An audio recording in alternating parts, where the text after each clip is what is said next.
Hi everyone, I welcome you all to sleepy classes. मैं उम्मीद करती हूँ आप सारे बहुत बढ़िया हैं, अच्छे से अपनी तैयारी कर रहे हैं। हम फिर से वापस आ चुके हैं अपनी इम्पोर्टेंट सीरीज के साथ, इम्पोर्टेंट एमसीक्यूज ऑफ कैप। ठीक है, ये वीडियो किन बच्चों के लिए बनाई जा रही है? For the ones who are preparing for UPSC EPFO exam, जो कि जल्द ही आने वाला है। लेकिन घबराने वाली कोई बात नहीं, आप अच्छे से तैयारी करिए। एग्जाम जो कि होने वाला है 2021 को, इस मई को। ठीक है जी, तो चलिए स्टार्ट करते हैं अपने पहले क्वेश्चन से। Question number 52। मतलब हमने पुरानी वीडियोस तक हाफ सेंचुरी कर ली, अपने 51 क्वेश्चंस कर लिए। वो नहीं देखी है, प्लीज़ देखिएगा उनको। और मेरी कोशिश ये रहती है कि आपको, रादर देन कि मैं क्वेश्चन का ज़्यादा नंबर करवाऊँ, 50 60 70 80 100, मेरी कोशिश रहती है कि आपको मैं क्वालिटी प्रोवाइड करूँ। ठीक है, एक क्वेश्चन से हम काफ़ी ज़्यादा चीज़ें सीखते हैं, रादर देन कि मैं आपको भगाऊँ। ठीक है, तो जिनको लगता है कि स्पीड आप थोड़ी इंक्रीज करिए। आप देखिए, ये वीडियो सब बच्चों के लिए बनाई जा रही है जो नॉन अकाउंटिंग बैकग्राउंड के भी हैं। ठीक है, तो प्लीज़ कोऑपरेट कर ली, ये वीडियो सब बच्चों के लिए है, इस वजह से स्पीड अकॉर्डिंगली रखनी पड़ती है। ठीक है जी, question number 52। Which of the following will not be recorded in the books of accounts? The options are: A, purchase of machinery; sales of goods; conflict between staff; purchase of goods. All right. So you have time of 10 seconds. Think very carefully and then give the answer.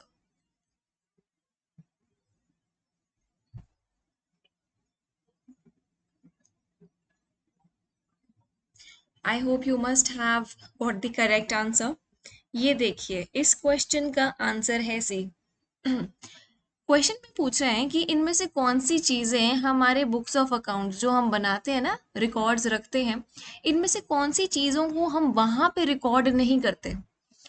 जब आप books of accounts बनाते हैं ना, तो सबसे important बात है कि आप वो हर एक ट्रांजैक्शन को रिकॉर्ड करेंगे, which will involve what, which will involve money. अच्छा, ये कौन से कॉन्सेप्ट के अंडर आती है? ये मनी मेजरमेंट। ठीक है जी, मनी मेजरमेंट का हमारा कॉन्सेप्ट है, वो प्रिंसिपल है, उसके अकॉर्डिंग हम हर एक ट्रांजैक्शन, हर एक उसी ट्रांजैक्शन को रिकॉर्ड करते हैं जिसको हम मॉनेटरी टर्म्स में बता सकें। ठीक है, तो जब आप परचेज करते हैं कोई मशीनरी को, जब खरीदते हैं किसी मशीनरी को, तो मुझे एक बात बताएं, पैसों की खरीदी जाती है? आप ये तो नहीं कहेंगे कि मैंने मशीनरी खरीदी बस। आप बोलते हैं कि मैंने जैसे 2 लाख की मशीनरी खरीदी, कोई भी यहाँ मॉनेटरी टर्म्स में रिकॉर्ड होता है। इस वजह से ए ऑप्शन तो आपका रिकॉर्ड होता ही होता है। यहाँ पे ना नॉट पूछा है, नॉट। ठीक है, दूसरा ऑप्शन देखिए, sales of goods. Sales of goods क्या होते हैं? देखिए, गुड्स वो होते हैं जो आप अपने बिजनेस में डील करते हैं। फॉर एग्जाम्पल, अगर आपका चॉकलेट्स का बिजनेस है, गारमेंट्स का बिजनेस है, अगर गारमेंट्स का बिजनेस है ना, तो अगर गवर्नमेंट गारमेंट्स को ही आप बेच रहे हैं तो वो होता है सेल ऑफ गुड्स। ठीक है, लेकिन अगर गारमेंट्स का बिजनेस है और अगर आपने फर्नीचर बेचा, तो वो सेल ऑफ गुड्स में नहीं क्लासिफाई होगा, वो गुड नहीं है, वो आपके बिजनेस से लेना देना नहीं है उसका। आपका रेगुलर बिजनेस क्या है? गारमेंट्स का। इस वजह से तो जब गुड्स को बेचते हैं, तो ऑब्वियसली गुड्स बेचेंगे, पैसा आएगा, तो वो चीज़ भी रिकॉर्ड होती है। ऐसे ही परचेज करते हैं जब गुड्स, तो वो चीज़ भी हमारी रिकॉर्ड होती है। क्या रिकॉर्ड नहीं होता? Conflict between staff. Conflict between staff A, B और डी से कैसे अलग है? जो ए, बी और डी है ना अपना, ये क्वांटिटी के बेसिस पे ये क्वांटिफाई हो सकती है। क्या हो सकती है? क्वांटिफाई, पैसों में। लेकिन जो कॉन्फ्लिक्ट है, लड़ाई, अब लड़ाई को तो हम ये नहीं कह सकते ना कि 10 रुपए की लड़ाई हुई। ऐसे नहीं बोलते कि 2,000 की लड़ाई हुई, 500 करोड़ की लड़ाई हुई। ये लड़ाई ना एक क्वालिटेटिव एस्पेक्ट है। और एक और बात बताती हूँ आपको, जब हम अपनी बुक्स ऑफ अकाउंट्स बनाते हैं ना, तो क्वालिटेटिव एस्पेक्ट को रिकॉर्ड नहीं करते। दोबारा सुनिए, क्वालिटेटिव एस्पेक्ट को रिकॉर्ड नहीं किया जाता, और ये एक लिमिटेशन है, ये एक ड्रॉबैक है, ये एक डिसएडवांटेज है हमारी अकाउंटिंग की। ठीक है, इस वजह से इसका आंसर है सी अपना। नेक्स्ट क्वेश्चन देखिए, question number 53। What is prepared as per schedule 3 part 1? अब ये टेस्ट है आपका स्टैटिक पोर्शन का। ये अगर आपको याद है तो आपको इसका आंसर फटक से आता होगा। तो 10 सेकंड का टाइम दे रही हूँ आपको, जल्दी से सॉल्व करिए। A B C D. Is it P&L, balance sheet, cash flow या notes of accounts? What is prepared as per schedule 3 part 1?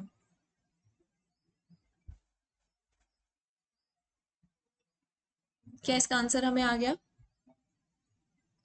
ये देखिए, इसका आंसर है हमारा balance sheet. Answer number B. अब वाई बैलेंस शीट?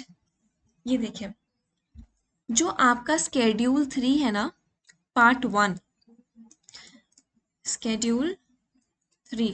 अब 3 को हम ऐसे लिखते हैं रोमन्स में, ऐसे नहीं लिखना, ठीक है? स्केड्यूल 3 का ना एक बनता है पार्ट 1, एक बनता है पार्ट 2। पार्ट 2, ठीक है? पार्ट 1 में हमें समझ में आ गया क्या बनती है अपनी, अपनी बैलेंस शीट बनती है, ठीक है? Balance sheet. Schedule 3 part 1 balance sheet. Schedule 3 part 2 what is prepared? Then this is a question for you. अब इसका आंसर आपको कहाँ करना है? कमेंट्स में। मैं नहीं बताऊंगी आपको, ठीक है? हो सकता है आगे आपको पता चल ही जाए, बट फिर भी मैं चाहती हूँ कि आप अभी इसको कमेंट्स में करें answer. Part 2 schedule 3। Next question is question number 53। Cash flow statement is prepared as per which accounting standard? Is it AS1? AS मतलब accounting standard. Accounting standard 1, 2, 3 की 4? जल्दी बताइए इसका आंसर। इतना समय है आपके पास, 10 सेकंड का।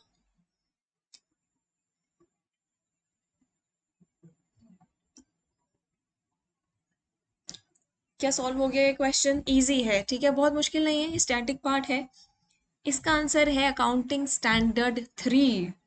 कैश फ्लो स्टेटमेंट कौन से अकाउंटिंग स्टैंडर्ड के अंडर बनता है? AS3। ठीक है जी, आपको याद रखना है। देखिए, कैश फ्लो स्टेटमेंट का यहाँ पे ना आपको मैं एक निमोनिक बताती हूँ, आपको याद रहेगा। कैश फ्लो स्टेटमेंट, इसमें कितने वर्ड्स हैं? Cash flow statement, cash flow statement, 3 words है ना? तो ये बनता भी अपना अकाउंटिंग स्टैंडर्ड 3 के तहत। ठीक है जी, अब तो नहीं भूलेंगे आप। आगे चलते हैं, ये देखते हैं, ये इंपॉर्टेंट चीज है।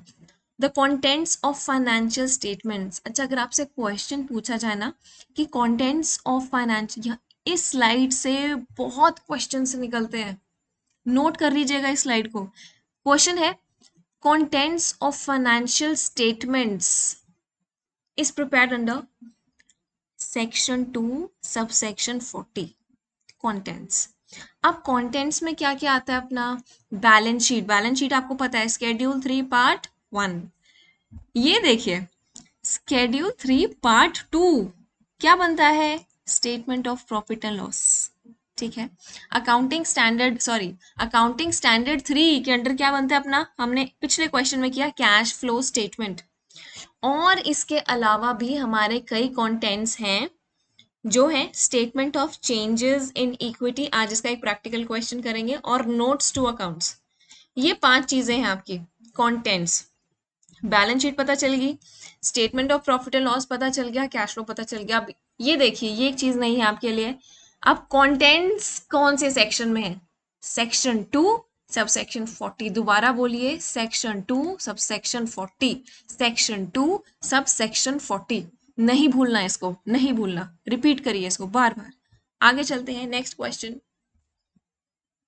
Question number 54 on your screen. What are the features of fictitious assets? Fictitious asset ना, क्वेश्चन पूछ रहा है कि कौन कौन से फीचर्स हैं आपके fictitious assets के, कौन सी कैरेक्टरिस्टिक्स हैं, क्या चीज डिफाइन करती है कि fictitious assets क्या होने चाहिए। पहला, fictitious assets have no physical existence, no realizable value, they are amortized in one or more profitable financial years, या all of the above. So here I am giving a time of 15 seconds. This is a bit tricky question, तो चाहती हूँ अच्छे से इसको solve करना।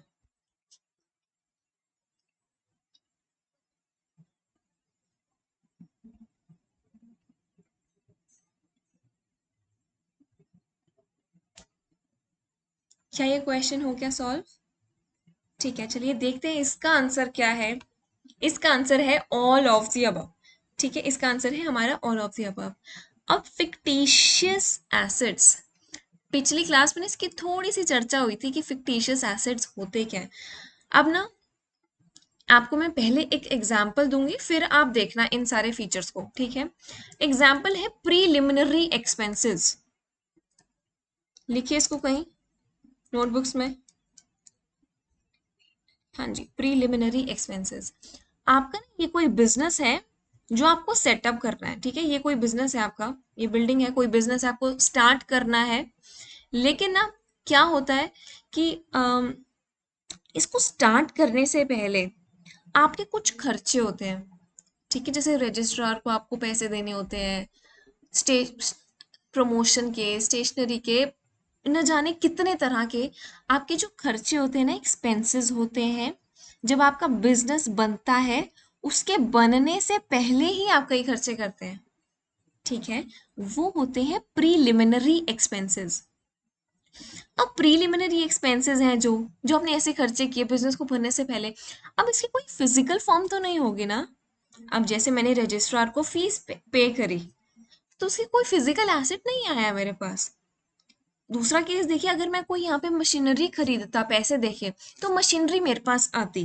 लेकिन अब मैंने यहाँ रजिस्ट्रार को रजिस्ट्रेशन फीस दी है, तो कोई मेरे पास एसेट तो नहीं आया ना। इस वजह से इसकी कोई फिजिकल एग्जिस्टेंस नहीं होती, ठीक है। इसकी कोई रियलाइजेबल वैल्यू ही नहीं होती।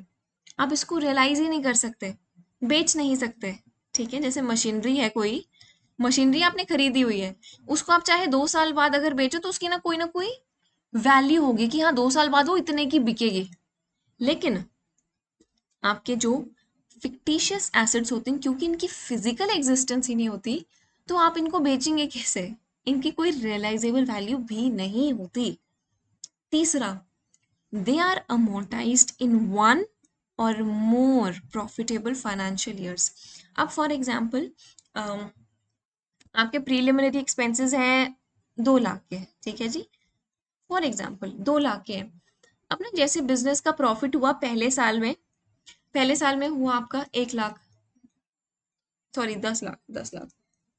तो आपको ना उन्हीं फाइनेंशियल ईयर्स के इनिशियल, शुरुआत के फाइनेंशियल ईयर्स में इसको क्रॉस आउट कर देना होता है। मतलब इसकी जो होते हैं ना, जैसे एक्सपेंसेस होते हैं, इसको प्रॉफिट में से माइनस करके इनको खत्म कर देना होता है, इनका बैलेंस। दे आर अमोर्टाइज, मतलब इनका बैलेंस खत्म कर देना होता है इन one or more profitable financial years. जिस साल में लॉस हुआ, ऑब्वियस जाहिर सी बात है, उस साल में आप इसको अमोर्टाइज नहीं कर सकते। जब प्रॉफिट होगा इनिशियल के ईयर्स में, तब आप इसको अमोर्टाइज करेंगे, इनका बैलेंस खत्म करेंगे। तो all of the above is the correct answer of question number 54th। Moving on to the next one, question number 55। Cash paid to creditors is recorded in which type of activity in cash flow statement? Financing, investing, operating, both B and C.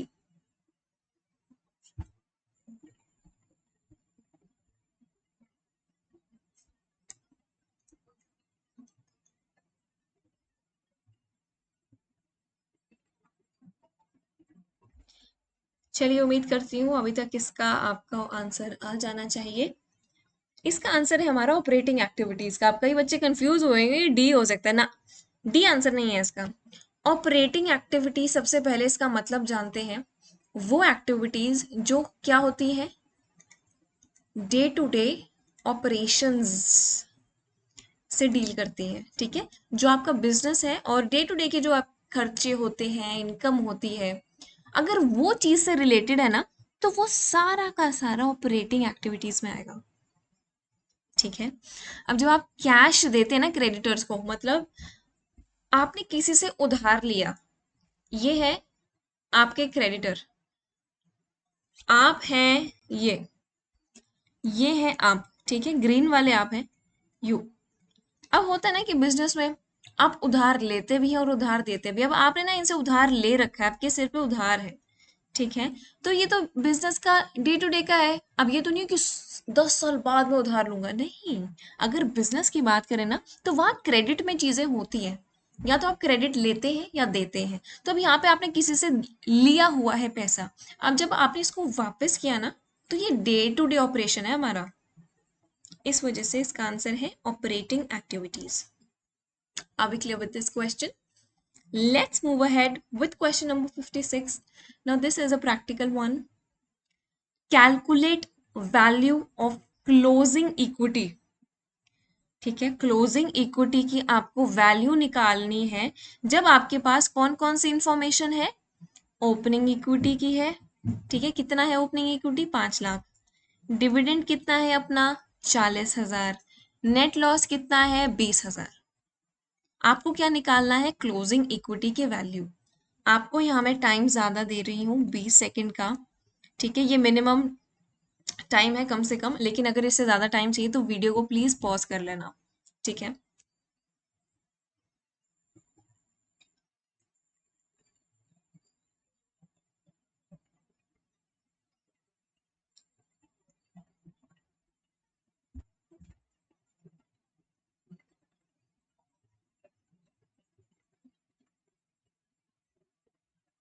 क्या ये question हुआ हमसे? कोई दिक्कत तो नहीं आ रही? चलिए इसको सॉल्व करते हैं। जिन बच्चों का नहीं हुआ वो पॉज कर सकते हैं, बाकी अगर जिनका हो गया ट्राई, हम ट्राई करते हैं कि अभी इसका आंसर हमारा क्या होना चाहिए जी, ठीक है। ये देखिए, सबसे पहले तो calculate the value of closing equity. Equity क्या होती है और कहाँ आती है? इक्विटी हमारी बैलेंस शीट में आती है, ठीक है। इक्विटी का पार्ट है share capital, reserves and surplus, ठीक है जी, ये है आपका पार्ट इक्विटी का।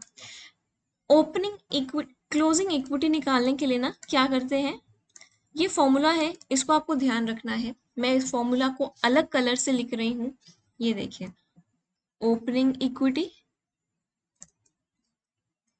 ठीक है जी, ओपनिंग इक्विटी इस क्वेश्चन के according minus minus net loss minus dividends paid, ठीक है। आपकी ये सारा सॉल्व करके क्या निकलेगी, क्लोजिंग इक्विटी, जो कि क्वेश्चन में पूछी गई है। ओपनिंग इक्विटी की वैल्यू जल्दी बताएं कितनी है, 5 लाख। 5 लाख में से लॉस माइनस करें 20,000, ये करके माइनस और करना है 40,000, तो मतलब आप 5 लाख में से 60,000 माइनस कर रहे हैं, अपना बैलेंस कितना बचा, 4,40,000, ठीक है। ये है हमारा वैल्यू किसकी, क्लोजिंग इक्विटी की। तो इसका आंसर क्या है अपना, डी। क्वेश्चन इजी था, ये देखिए इजी था। ये देखिए एक बारी, जिन बच्चों को अभी भी नहीं समझ आया, statement of changes in equity. Equity includes companies share capital, accumulated reserves and retained earnings over the reporting period। इसका फॉर्मूला क्या है, opening equity plus net income minus dividend, और प्लस माइनस करेंगे अगर कोई बाकी चेंजेस होगा, this will give you what, closing equity. Are we clear with this? चलिए एक और क्वेश्चन करते हैं, इसी के रिलेटेड है। You have to calculate the value of closing equity if opening equity is 10,000, issue of capital is a new point here, issue of capital 2,000, income अपनी है 500 की, डिविडेंड पे किया है 30 रुपया, ठीक है। चलिए अभी ना 30 रुपया नहीं है, इनको आप इन लैक्स समझें, इन लैक्स करोड़ वगैरह, ठीक है। जितनी बड़ी आपकी कंपनी है, अब आपके पास यहाँ है टाइम 20 सेकेंड्स का, मैं मानती हूँ टाइम मैं आप कम दे रही हूँ जो बच्चे साथ के साथ सॉल्व कर रहे हैं, बट अगर इससे ज़्यादा टाइम चाहिए आपको तो प्लीज़ वीडियो पॉज करिए।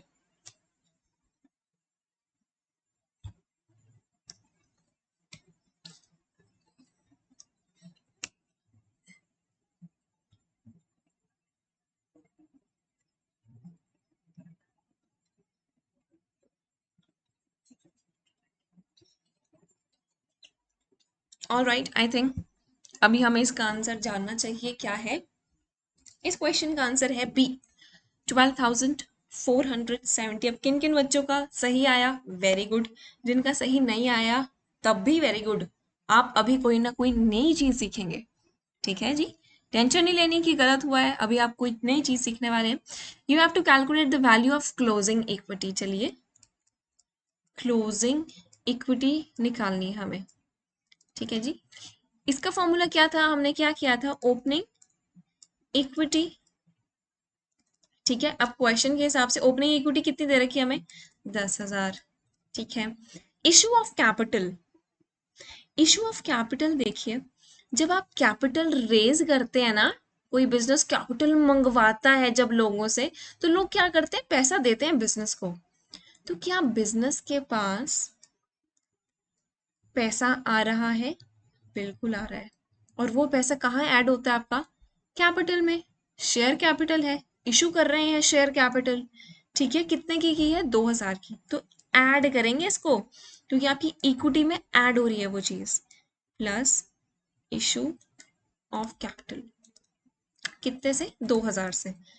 आगे देखिए इनकम हुई अब आपको, कोई इनकम, ये इनकम क्या हो सकती है, प्रॉफिट एंड लॉस अकाउंट का प्रॉफिट बैलेंस, ठीक है, इसको भी ऐड करिए। अच्छा अभी डिविडेंड आपने दिए हैं, अब जो डिविडेंड आपने दिए हैं वो इक्विटी में से माइनस होते हैं। डिविडेंड जब आप अपना देते हैं ना लोगों को, तो जो आपका बैलेंस है ना वो कम होता है। आप डिविडेंड अपने बैलेंस में से देते हैं, तो इस वजह से जब कम हो रहा है बैलेंस तो माइनस होगा, कितना है, 30 रुपीज। 10 प्लस 2, 12,500, 12,500 माइनस 30, ये ब्रैकेट में है, इसका मतलब माइनस। आंसर क्या आया अपना, 12,470, ठीक है जी। ये इजी है क्वेश्चन, बहुत मुश्किल नहीं है। ये देखिए share capital plus retained earnings plus minus revaluation surplus. Balance क्या था अपना, ओपनिंग जो दे रखा है क्वेश्चन में 10,000, इशू क्या की, शेयर कैपिटल कितने की हमने, 2,000 की, इनकम कितनी आई हमें, 500 की, डिविडेंड कितने दिए हमने, 30 रुपए के। तो हमारा बैलेंस एज एट 31 मार्च मतलब क्लोजिंग बैलेंस, और ऊपर वाला क्या अपना ओपनिंग बैलेंस, ठीक है। अच्छा सुनिए एक और बात, आपको ना क्वेश्चन कैसे ऐसे भी दे सकते हैं, आपको क्लोजिंग इक्विटी दे रखा होता है इस क्वेश्चन में 12,470, और आपसे बोला जाता है कि आप ओपनिंग इक्विटी निकालें, तो जो चीज प्लस की है तब वो माइनस करते आप, जो माइनस करी है उस चीज को प्लस करते, ठीक है। अगली क्लासेस में ऐसा क्वेश्चन भी लाया जाएगा आपके सामने, सो दैट आप हर वे से इस क्वेश्चन को सॉल्व कर सकेंगे, ठीक है। तो चलिए अब हमारी कोशिश रहती है थ्योरेटिकल के साथ कुछ ना कुछ प्रैक्टिकल क्वेश्चंस भी आए आपके समक्ष, इस वजह से आप और सक्षम बने अपने कॉन्सेप्ट्स को क्लियर करने के लिए। And with this let's end the session and we'll meet you super soon with another important set of MCQs. All right, thank you so much and have a good day. Keep on learning.